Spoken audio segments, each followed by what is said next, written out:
All right, last video here. This is going to talk about something we have not yet talked about, but which we will talk about, which is the peace process after World War I.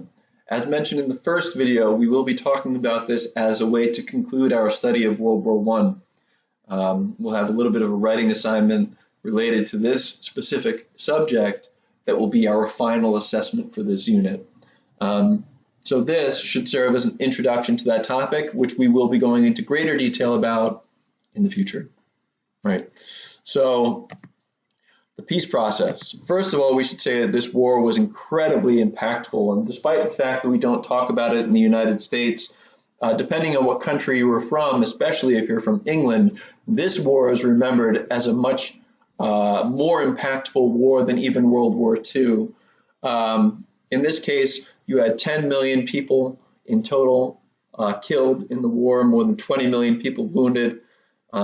Every single country involved ended the war in a state of incredible debt, whether you won or you lost. If you lost, then you were in even more debt. If you won, then chances are you were in debt to the United States, which became the richest, most powerful country in the world as a result of this.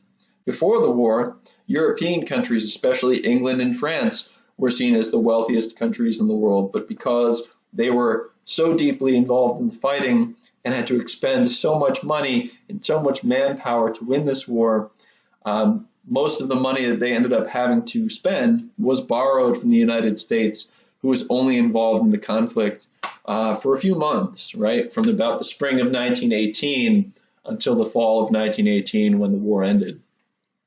And because the war was so deadly and so violent and changed so much about society, it gave rise to a lot of anger and frustration and hostility. And when you had the economic problems that came with being in such deep debt, adding on to that anger, it's only going to make things worse. That all of that anger and fear and hostility was taken advantage of by people like Adolf Hitler, who capitalized on people's fear to rise to power. And instead of appealing to anything that was sensible or rational, he just took advantage of people's anger and their emotions and used them to his advantage. So we're going to see that World War I has a number of very important consequences for the world. One of the reasons why people were so angry was about the peace process itself. The peace process only allowed those countries who were involved on the winning side to determine what happened to the losing side. Phrasing that a different way, Germany, who lost the war, did not have any say whatsoever in what happened to them after the war.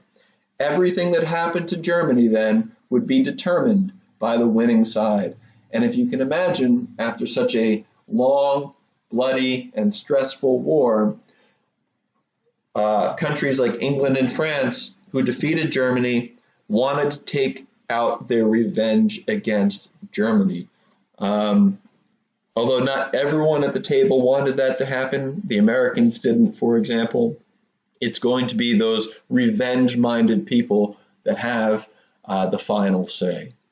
The final peace agreement actually consisted of 5 separate agreements signed between the winter of 1919 and the summer of 1920.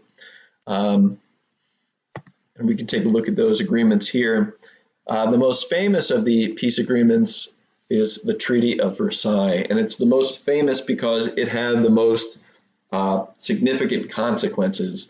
It dealt with the punishment of Germany, and this is where England and France got to take out their revenge on Germany. We'll talk about that in a little bit, okay? But it involved shrinking the amount of land that Germany had. It involved Germany having their military shrink, and it involved Germany paying back money. The second treaty is also of pretty extreme importance because it responded to the demands of different groups who had nationalist beliefs. We had talked about in the first video how the Austrian Empire was made up of a bunch of different unique groups of people who were all ruled by the Austrian people. Well, Austria was on the losing side. So those people that were controlled by Austria, they got their wish. Many of those nations became nation states, nations that then ruled themselves. For example, the Czech and the Slovak people formed the country of Czechoslovakia. The Poles formed Poland. The Hungarians formed Hungary. The Serbians, the Croatians, and the Slovenians united to form a kingdom of themselves called Yugoslavia.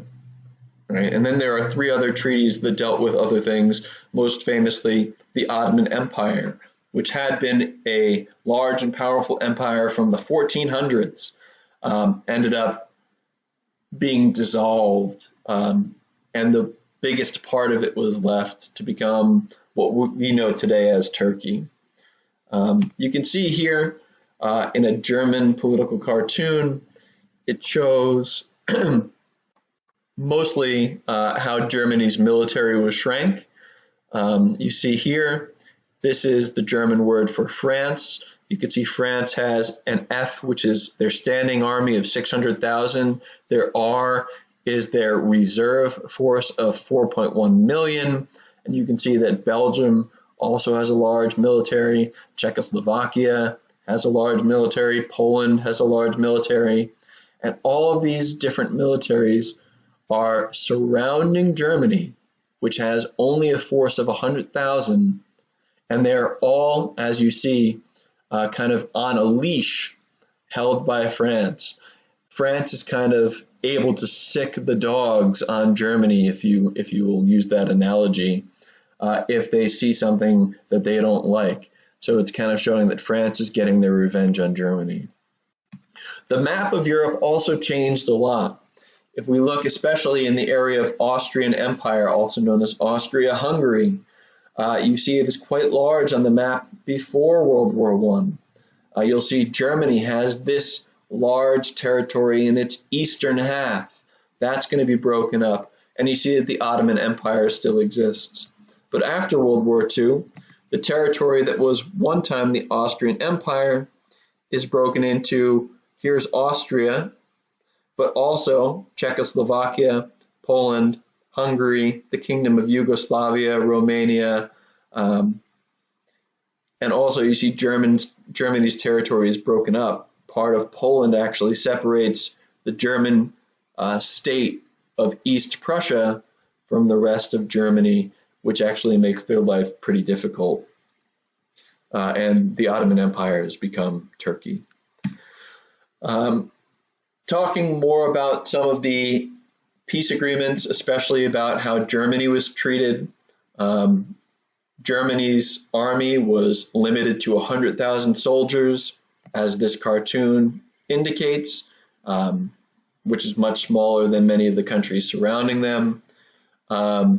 Germany was also forced to pay back an extraordinary amount of money. They were forced to pay for all the damage that they caused during the war, and they were forced to pay all of the money that England and France owed to the United States. And the way that the countries who were at the peace talks justified this, the way they made the argument that Germany should pay, was in this section of the treaty called the War Guilt Clause, which basically said that Germany is responsible for 100% of the war. It said that they were responsible for starting the war 100%, and therefore they should be responsible for paying for the war 100%. Now, if you recall the causes of the war, that is just plainly not true. Not only were the causes of the war very complicated, but if you look at the immediate cause of the war, it was really starting from a conflict between Austria and Serbia. And the next most involved person or country was Russia. Germany was only involved because they were helping out their friend, Austria, to fight the Serbians. So this is really just nonsensical. And of course, the German people were completely furious about this. And this is going to add to their anger and add to the appeal of someone like Adolf Hitler, who said that Germany should never have been treated this way. You can see here in this political cartoon that Germany, represented by this cartoonish figure here, is more or less being strangled by the British Empire, France, America, Italy, and Japan, and forced to swallow these unfair peace terms. Right, so that ends it for this short video lecture series. We'll be talking more about the peace treaties in the future, and if you have any questions, let me know. I'd be happy to deal with them, but remember, we're going to be talking about this last subject in a bit more detail in the coming classes. If you have any questions about the first 3 videos, please feel free to reach out to me. Thank you.